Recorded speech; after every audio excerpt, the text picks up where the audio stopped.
আসসালামু আলাইকুম। আশা করি আপনারা সবাই ভালো আছেন। আমরাও সকলের দোয়ায় অনেক ভালো আছি। আজকে হঠাৎ সবাই প্ল্যান করলাম কোথাও ঘুরে আসি। পরে সবাই একসাথে বের হয়ে গেলাম। এখন আছি আমরা ঢাকা চট্টগ্রাম মহাসড়ক হাইওয়ে। তখন বাইক ড্রাইভ করতে করতে চলে যাচ্ছি পদুয়ার বাজার বিশ্ব রোড। আমি সামনে, আমার সাথে বন্ধুরা পেছনে।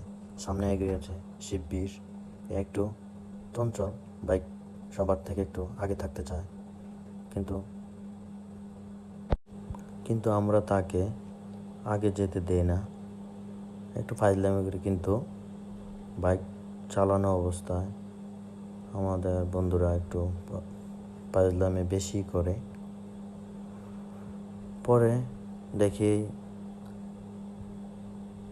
লেডি বাইকার এবং ওর হাজব্যান্ড হতে পারে, কিন্তু এদের সাথে একটু পাল্লা নিলাম, দেখি এরা কি করে। তারপর চিন্তা করলাম এরা যাবে হয়তো লং জার্নিতে, আমরা তো এখান থেকে এখানে, তাই আর কিছু করি নাই, আমরা নীরব হয়ে গেলাম।